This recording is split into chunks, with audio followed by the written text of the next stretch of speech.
Shalom saudara sekalian, kami dari gereja Sola Gracia, di mana kita mau belajar bersama-sama tentang firman Tuhan. Karena beberapa waktu ini kita sedang off, dan minggu depan mungkin kita akan ibadah. Jadi hari ini kita belajar akan firman Tuhan. Sebelum kita belajar firman Tuhan, kita mari berdoa bersama-sama. Tuhan Yesus, pada saat ini kami datang kepada Tuhan. Kami mengucap syukur ya Bapa, kami mau belajar akan firman-Mu.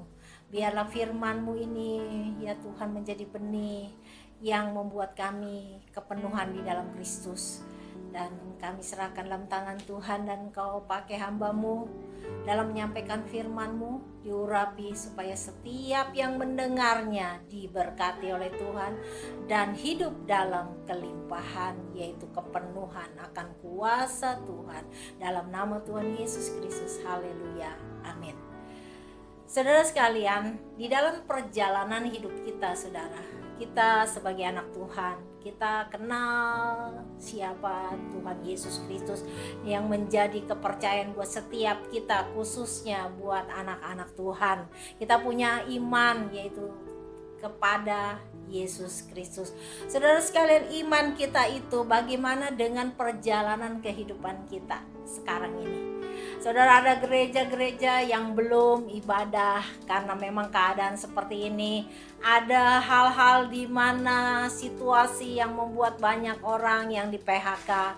Ada situasi yang menekan dalam kehidupan setiap hari-hari kita, khususnya di negara kita ini dan juga di kota Jakarta. Saudara sekalian, satu hal, bagaimanakah sikap kita sebagai anak-anak Tuhan?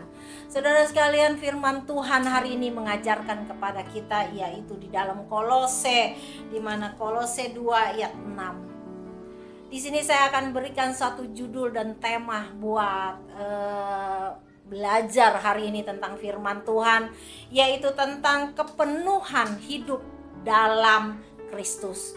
Jadi bagaimana kita dapat hidup penuh di dalam Kristus Yesus. Saudara sekalian, saya akan bacakan di dalam Kolose 2 ayat 6 sampai dengan ayat 7. Demikian firman Tuhan.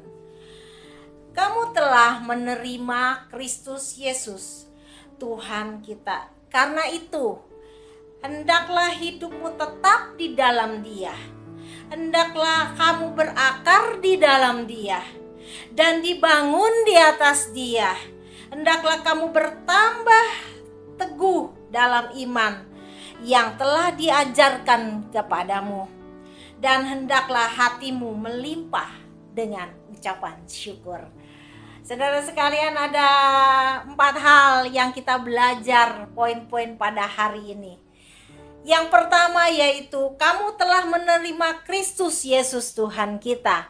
Berarti saudara, setiap kita telah menerima Tuhan Yesus sebagai Tuhan dan Juru Selamat, di mana itulah yang kita percayai dalam sepanjang hidup kita. Saudara, mungkin saudara baru kenal Tuhan, mungkin saudara baru sebulan, 2 bulan, atau setahun, atau 2 tahun, atau puluhan tahun. Saudara, iman itu kepada Kristus Yesus itu tetap, yaitu yang kita percayai. Saudara sekalian, mungkin ada yang pada hari ini ada yang mendengarkan khotbah saya dan belum mengenal kepada Tuhan. Saudara, percayalah kepada Kristus, karena Yesus Kristus adalah jalan, kebenaran, dan hidup. Saudara sekalian, mari kita bersama-sama mengenal Allah di dalam Kristus Yesus, karena iman itulah yang menyelamatkan kehidupan kita dalam Kristus Yesus. Saudara, kita belajar yang pertama, iman percaya. Jadi setiap kita anak-anak Tuhan, kita percaya, kita imani bahwa Yesus Kristus adalah sebagai Tuhan, sebagai pegangan dalam hidup kita. Saudara, waktu saudara kenal Tuhan, saudara waktu percaya kepada Tuhan pertama kali, apa yang saudara lakukan dalam kehidupan saudara? Ada suatu semangat yang luar biasa.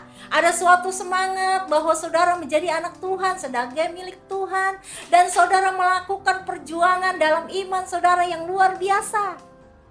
Yaitu di mana saudara, iman saudara hari demi hari saudara waktu pertama kali kasih Yesus yang mengalir dalam hidup saudara? Saudara, ingatlah saudara, waktu kasih mula-mula mengalir, apa yang saudara lakukan dalam perjalanan hidup saudara? Dalam keadaan situasi yang sekarang ini saudara, apakah saudara masih mempunyai iman? Iman yang pertama kali kasih yang mula-mula itu pada saudara ada semangat yang luar biasa. Saya gak pernah tahu keadaan saudara dalam titik yang mana.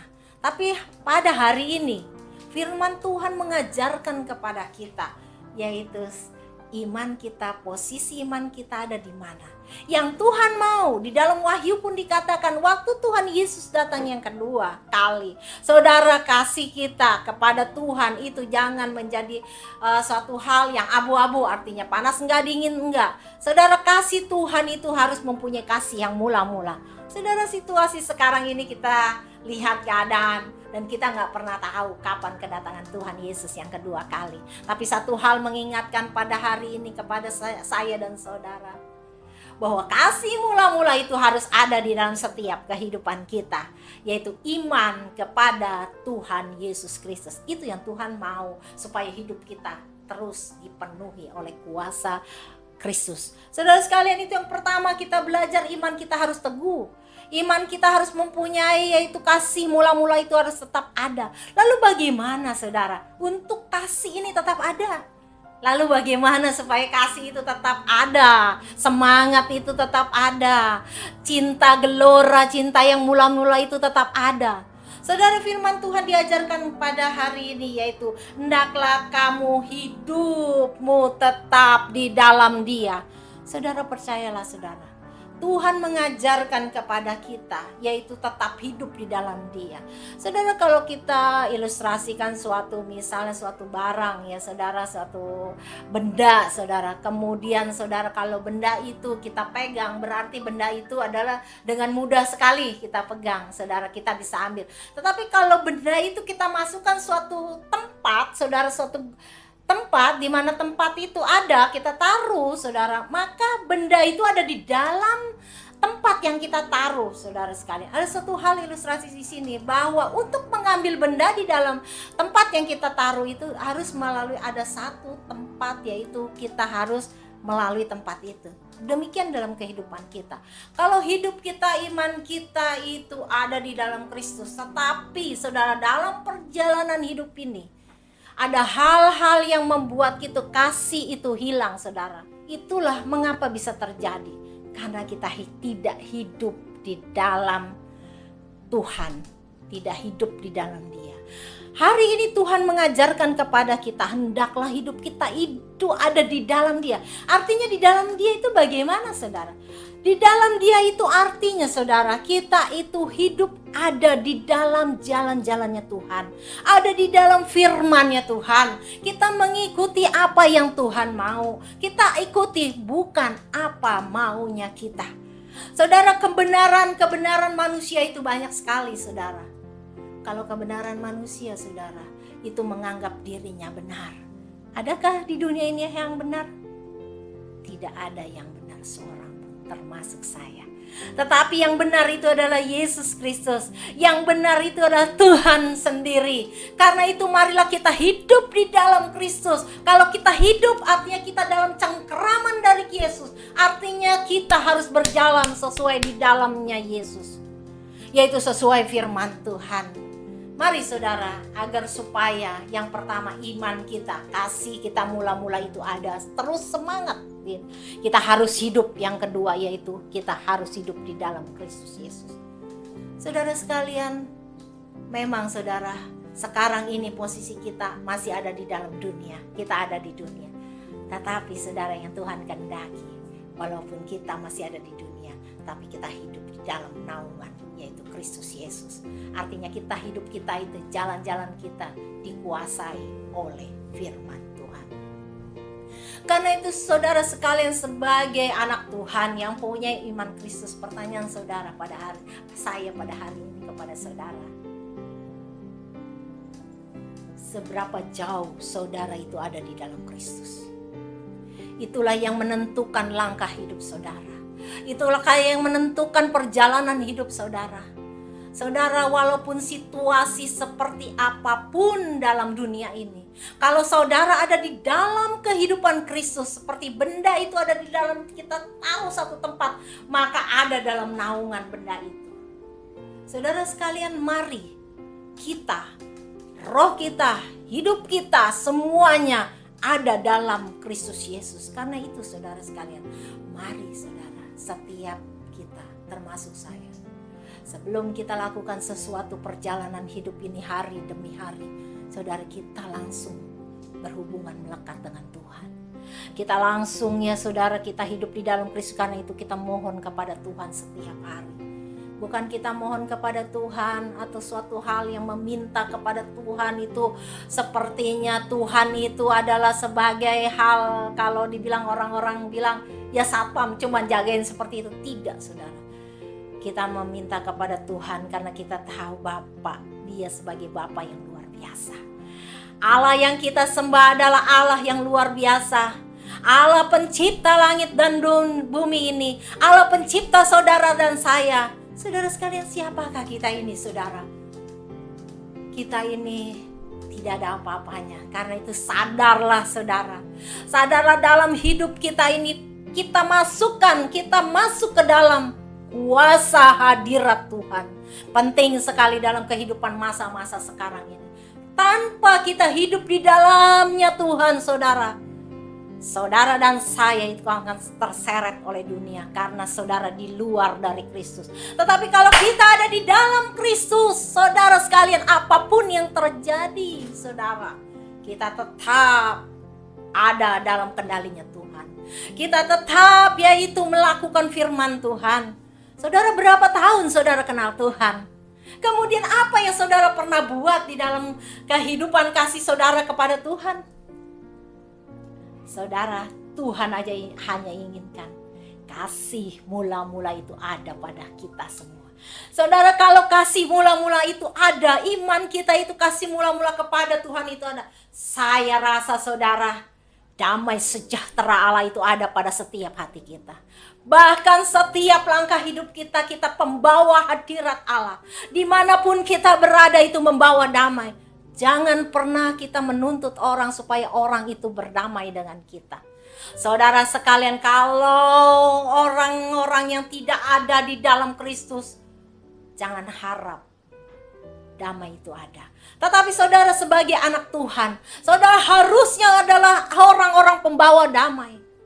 Harusnya Allah, firman Tuhan dikatakan di dalam Matius 5 dikatakan, berbahagialah orang yang mendamaikan, karena orang ini adalah anak-anak Allah. Jelas sekali saudara, kalau saudara adalah pembawa damai, saudara sendiri bukan menuntut orang lain yang membawa, saudara sendiri adalah pembawa hadirat Allah, maka jelaslah baru saudara katakan, sayalah anak Tuhan.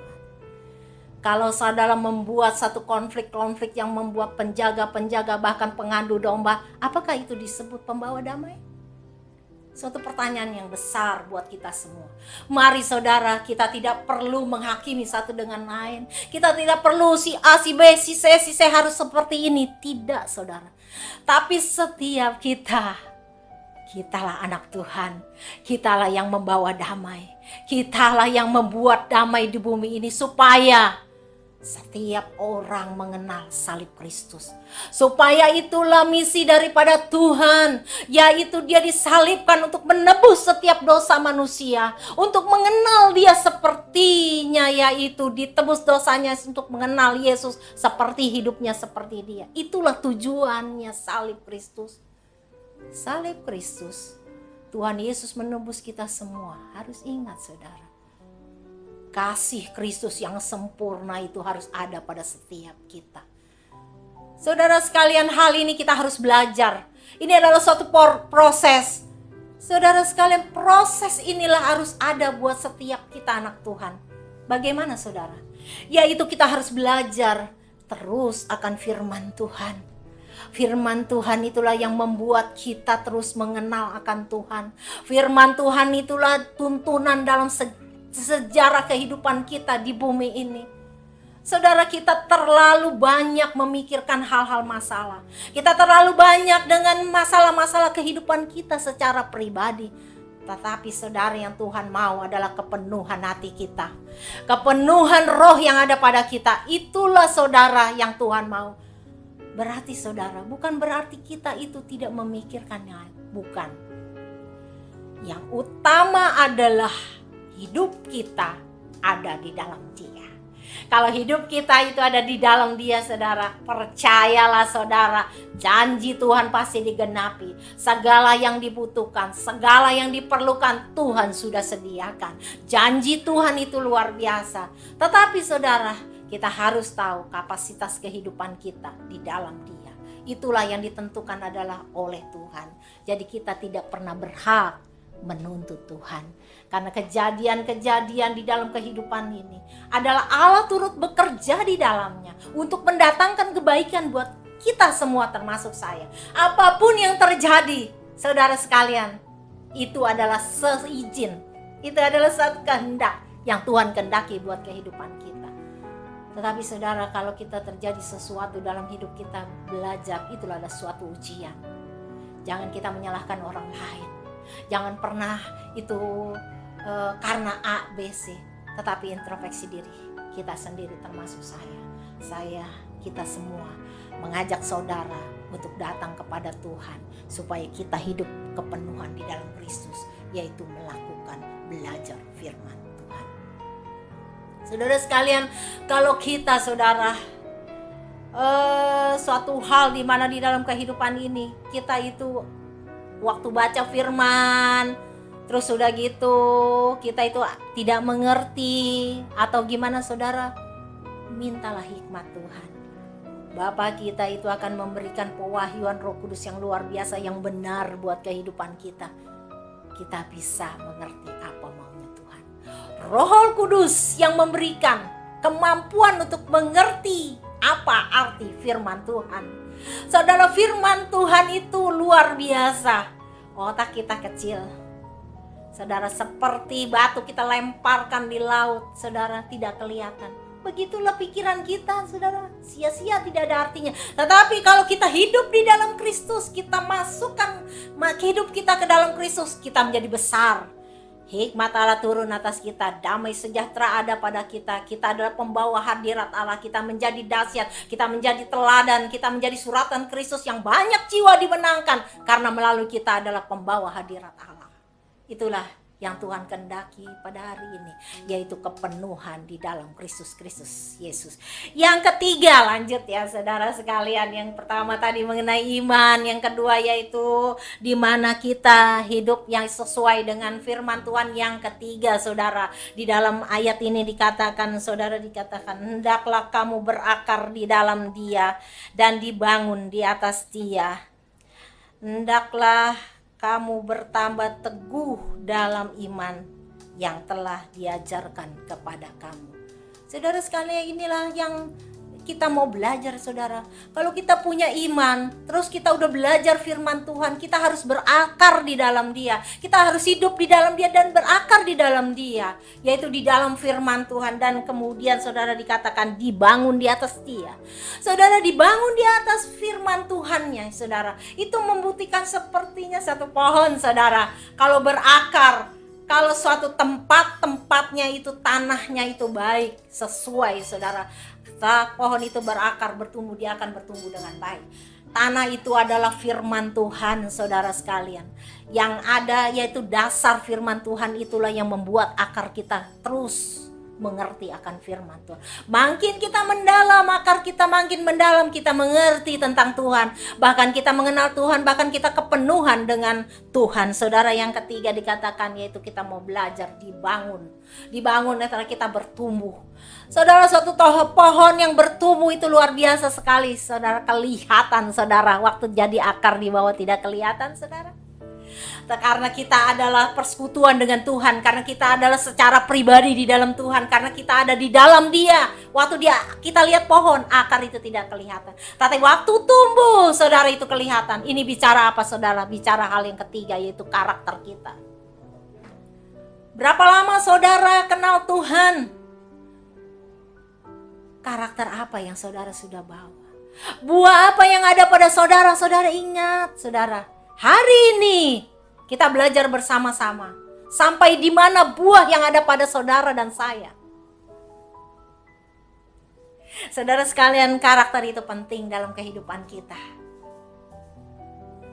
Kalau saudara memang hidup dalam kepenuhan dan hidup di dalam Kristus, setiap hari, setiap detik, setiap menit, setiap kita jalan, itu adalah hal proses Tuhan buat kehidupan kita. Kita ambil hikmatnya, kita selalu berkata, Tuhan izinkan ini, ada sesuatu yang terjadi adalah untuk kebaikan buat kita. Saudara, waktu terjadi sesuatu jangan kita menuding orang lain. Oh, karena jadi saya begini. No, saudara, saya mau ajarkan bersama dengan saya secara pribadi, yaitu introspeksi diri sendiri, yaitu supaya kita berbuah. Karena waktu kita ketemu Tuhan, waktu kita dihakimi, bukan karena orang lain, bukan karena si A, si B, tetapi kita yang bertanggung jawab di hadapan Tuhan.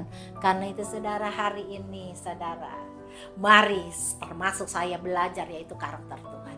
Saudara, karakter Tuhan salah satu yang paling besar yang tadi yaitu kasih yang sempurna. Saudara, tentang kasih. Kalau kita mengasihi Tuhan, berarti saudara, kita mengasihi sesama kita. Karena itu yang Tuhan ajarkan. Ada belas kasihan kepada sesama kita. Ada kasih yang mengalir. Kalau kita pembawa hadirat Allah, ada pengampunan. Karena Tuhan berkata, apabila Tuhan telah mengampuni kita, mari kita ampuni sesama kita. Karena apabila kita tidak bisa mengampuni sesama kita, Bapa kita tidak mengampuni kita. Luar biasa banget ayat firman ini. Artinya buat setiap kita menyadarkan, termasuk saya, siapapun yang bersalah, entah dia yang salah, entah saya yang salah, siapapun yang bersalah, tidak penting. Yang penting adalah rasa pengampunan itu ada. Apakah Tuhan Yesus mengambil saudara? Apakah Tuhan Yesus mengangkat saudara menjadi anaknya dipilih-pilih? A, oh kamu dosanya segini, kamu jangan. B, kamu dosanya tidak, saudara. Saudara, dosa seperti apapun saudara diangkat menjadi anaknya. Karena itu suatu pelajaran buat kita. Mari kita yang udah masuk di dalam anak Tuhan, sebagai anak Tuhan, mari yang ketiga kita belajar. Tidak banyak-banyak saudara, hal pengampunan aja. Hal pengampunan ini penting karena ini mencakup keseluruhannya. Kasih itu penting saudara, karena dalam kehidupan kita hari-hari pasti ada saja yang membuat kita kecewa. Pasti ada saja yang membuat satu hal yang membuat hati kita tidak suka. Tapi apakah kita hidup di dalam itu? Tidak saudara. Karena kita hidup di dalam Kristus, maka kita itu bisa karena Kristus. Kita ada di dalam Kristus. Kita mampu melakukan firman Tuhan karena ada Tuhan di dalam diri kita. Tanpa ada Tuhan, tanpa ada Roh Kudus, masa saudara sekalian, saudara tidak bisa memaafkan orang dan saudara tidak bisa mengampuni. Saudara yang berkata gini, oh dia sih saya udah ampuni, oh dia sudah saya maafkan. Saudara, kalau perbuatan saudara itu bisa menentukan saudara itu bisa udah memaafkan atau belum, saudara. Tidak bisa dibohongi. Karena itu saudara, pada hari ini kita belajar hati yang tulus, hati yang benar-benar, yaitu kasih Kristus yang merangkul, yang benar-benar kita mengasihi. Artinya saudara, dalam hidup yang kepenuhan Roh Kudus, yaitu penuhan dalam Kristus, saudara, kita harus yaitu mempunyai kasih yang sempurna di dalam Kristus. Bisa saudara? Secara kalau kita tidak hidup di dalam Dia, saudara, tidak akan bisa. Tetapi kalau saudara taruh di dalam Yesus, saudara hidup di dalam Dia, tidak ada yang mustahil. Saudara sanggup melakukannya, saudara. Saudara pasti bisa. Saudara sekalian, kalau seseorang yang bilangnya yaitu sudah mengampuni, tetapi dia melihat orang itu tidak mau, saudara, suatu pertanyaan yang besar. Adakah kepada saudara hal ini? Saya berharap tidak ada seorang pun di antara kita, khususnya buat anak-anak Tuhan yang benar-benar hidup di dalam Kristus. Saudara sekalian, satu hal, saudara bisa bayangin gak sih, kita ini semua anak Tuhan. Kita ini waktu di hadapan takhta Tuhan, kita sama-sama surga yang sama, Bapa yang sama, Tuhan yang sama. Saudara, mungkin gak sih yang satu, oh gue gak suka lu, ntar gak mungkin saudara. Kenapa Tuhan ajarkan mengampuni? Kenapa Tuhan ajarkan lalu mengasihi? Karena kita di surga bersama-sama memuliakan nama Tuhan. Bersama-sama kita ada di sana. Kemudian kalau saudara sendiri keluar dari jalur itu, saudara di mana? Menurut kebenaran saudara sendiri. Hari ini kita belajar, kalau kita mengampuni, kalau hati kita benar di hadapan Tuhan, kalau hati kita ada di dalam Tuhan, tidak ada luka batin, tidak ada yang namanya sakit hati. Karena apa? Kemampuan Roh Kudus, darah Yesus itulah yang mengampuni. Darah Yesus itulah yang membuat hati kita menjadi luar biasa. Kasih itu ada karena Tuhan, bukan karena kita, saudara sekalian. Karena itu firman Tuhan mengajarkan, biarlah yang pertama kita belajar, yaitu Tuhan mengajarkan yang pertama, yaitu kita hidup tetap di dalam, yaitu iman kepada Kristus. Yang kedua, yaitu kita hidup sesuai dengan firman Tuhan.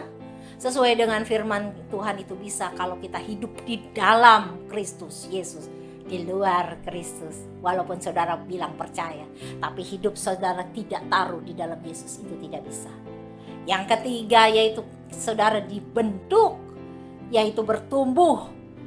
Setelah berakar, bertumbuh saudara sekalian, dan berbuah. Saudara, itu artinya bicara karakter kita. Hari-hari kita tambah hari, tambah tahun, umur kita berulang tahun, tambah tua. Saudara sekalian, bagaimana buah karakter kita? Apakah dulu saudara berkata hal yang kesaksian luar biasa, setelah saudara menghadapi suatu hal, kemudian setelah jatuh, khususnya dalam keadaan sekarang ini? Apakah saudara suatu posisi, apakah saudara tetap beriman dan melakukan apa yang Tuhan mau? Hendaklah hidup di dalam Dia, saudara sekalian. Bicara karakter ini, saudara, mari. Karakter ini di dalam Galatia 5 ayat 22 dikatakan ada buah roh yang di situ banyak hal. Mari kita belajar. Tapi pada hari ini kita belajar yaitu kasih Kristus yang sempurna. Biarlah setiap kita, termasuk saya, mempunyai kasih Kristus, karena kita semuanya yang beriman kepada Yesus Kristus adalah orang-orang yang dimana dipilih oleh Tuhan menjadi anaknya, supaya kerajaan Allah menjadi ahli waris kita. Dan kita berjalan, artinya saudara, sesuai dengan firman Tuhan. Karena bukan yang mengatakan Tuhan yang masuk kerajaan Allah, tetapi orang yang melakukan firman Tuhan. Mari saudara, kita hidup yaitu melakukan firman Tuhan. Saudara akan berkata, oh susah banget. Tidak, saudara. Kalau saudara hidup di dalam Kristus, bukan saudara, tapi Kristus, Roh Tuhan yang memampukan kita melakukan. Kalau saudara tidak hidup keluar dari jalurnya Tuhan, ya pasti gak bisa, saudara. Saudara hidup yang utama dengan kesibukan hal saudara, masalah saudara, keuangan saudara, dan lain sebagainya yang dipikirkan, itu saudara sekalian, maka saudara keluar dari jalurnya Tuhan. Tetapi kalau saudara ada di dalam Kristus, saudara, percayalah Tuhan akan cukupkan. Atau kemarin saya lihat dari satu video di mana seorang yang berumur 70 tahun ke atas, dia masih membiayai anaknya dengan rumah yang di mana rumah itu adalah rumah yang kumuh, tapi dia itu mencari uang dengan satu hari cuma dapat sekitar 50.000, suka 75.000 dengan makan dengan keadaan seperti itu.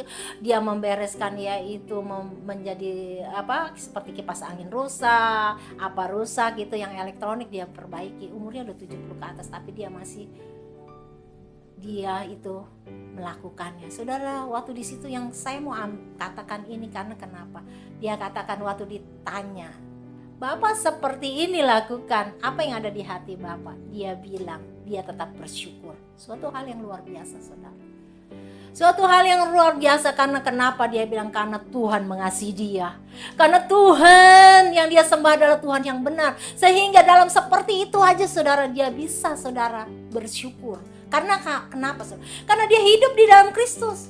Dia hidup di dalam Kristus dan melakukan firman Tuhan sehingga dia dapat bersyukur. Saudara, keadaan seperti apapun saudara sekalian, dia tetap bisa bersyukur karena dia tahu tentang kasih Tuhan. Bukan di bumi ini saudara, yang diambil adalah dia tahu nanti dia beroleh hidup yang kekal.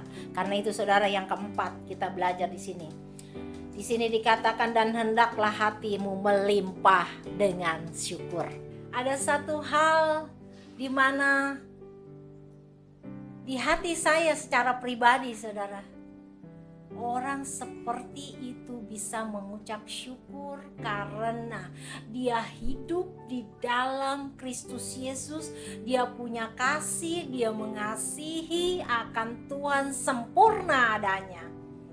Saudara sekalian, hati ini harus ada pada setiap kita. Jadi yang keempat, saudara, kita belajar yaitu dikatakan hendaklah hatimu melimpah dengan syukur. Saudara, melimpah dengan syukur itu bukan berarti kita ditentukan oleh keadaan kita yang kita mau. Misalnya kita mau punya mobil Ferrari, kita mau rumah yang ratusan M, baru kita bersyukur melimpah. Tidak, saudara. Tuhan ajarkan bukan hal materi. Ucapan syukur di sini adalah artinya yaitu mengucap syukur bahwa Allah kita itu luar biasa dan kita hidup di dalam Dia. Saudara sekalian, hati yang mengucap syukur melimpah ini harus ada pada setiap kita yang tidak ditentukan oleh keadaan apapun. Ini yang harus belajar, saudara. Keadaan sekarang, saudara, seperti COVID seperti ini, saudara, masih bisakah saudara bersyukur dalam keadaan di rumah aja? Masih bisakah saudara misalnya pendapat saudara berkurang? Masih bisakah saudara punya iman yang kasih mula-mula itu tetap ada kepada saudara? Apakah saudara menjadi luntur? Tetapi pada hari ini kita belajar akan firman Tuhan. Saya ulang firman Tuhan yaitu di mana Kolose 2 ayat 6 sampai dengan 8 saya baca demikian. Kamu telah menerima Kristus Yesus Tuhan kita. Karena itu hendaklah hidupmu tetap di dalam Dia. Hendaklah kamu berakar di dalam Dia dan dibangun di atas Dia. Hendaklah kamu bertambah teguh dalam iman yang telah diajarkan kepadamu. Dan hendaklah hatimu melimpah dengan ucapan syukur. Saudara sekalian, yang pertama yaitu kita beriman kepada Tuhan. Yang kedua yaitu kita karena tahu tentang Tuhan, kasih Tuhan yang sempurna. Yang kedua kita mengasihi sesama kita. Yang keempat yaitu dengan ucapan syukur. Mari saudara, kita bersama-sama dalam hidup ini kita mau melimpah ucapan syukur. Bukan saya mengajarkan supaya tidak berusaha, tidak saudara. Kita tetap berusaha, kita tetap menjalankan yang sesuai dengan apa yang ada yang saudara sekalian. Kalau saudara berusaha, saudara minta kepada Tuhan hikmat Tuhan supaya lebih maju lagi, oke. Saudara bekerja mengerjakan segala sesuatu seolah Tuhan, oke. Saudara mempunyai integritas yang luar biasa, tanggung jawab yang luar biasa, itu oke. Saudara, tapi satu hal yang saya belajarkan hari ini yaitu mengucap syukur berlimpah. Artinya tidak ditentukan oleh keadaan apapun. Keadaan seperti apapun, limpah syukur itu tetap ada. Karena apa? Karena Yesus, karena Tuhan itu adalah milik kita. Karena kita hidup ada di dalam Kristus Yesus. Saudara sekalian, pada hari ini kita belajar firman Tuhan. Kiranya firman Tuhan hari ini memberkati kita semua. Saudara, termasuk saya, biarlah firman ini lebih hari lagi saudara, di mana kita pengenalan akan Tuhan itu tambah hari, tambah luar biasa. Hari ini lebih baik pengenalan kepada Tuhan, terus lebih baik, dan bahkan kita itu mengenal Tuhan secara pribadi dan mencapai yaitu sasaran kasih Kristus yang sempurna. Haleluya. Terima kasih, kita mau berdoa. Tuhan Yesus, terima kasih Tuhan, Engkau tolong firman-Mu pada hari ini Tuhan. Kau jamah yang mendengarnya Tuhan di dalam nama Tuhan Yesus Kristus. Kalau ada anak-anak Tuhan di mana hatinya tidak ada damai, saat ini Kau jamah dalam nama Yesus supaya hatinya menjadi damai sejahtera Allah, roh sukacita mengalir, sehingga ucapan syukur ada padanya dimanapun berada Tuhan, sehingga ucapan syukur itu mencerminkan kasih Kristus yang sempurna, sehingga berjalan sesuai dengan firman Tuhan, dan setiap pribadi lepas pribadi membawa hadirat Allah. Setiap pribadi lepas pribadi memenangkan untuk jiwa-jiwa dimanapun kami berada untuk mengenal Tuhan, mengenal kepada mereka yang belum kenal tentang salib Kristus, yaitu penebusan di dalamnya, supaya beriman kepada Allah yang pencipta langit dan bumi di dalam Kristus Yesus. Dalam nama Tuhan Yesus Kristus kami berdoa, mengucap syukur dan memberkati setiap kami pada hari ini. Haleluya. Amin. Terima kasih, Tuhan Yesus memberkati.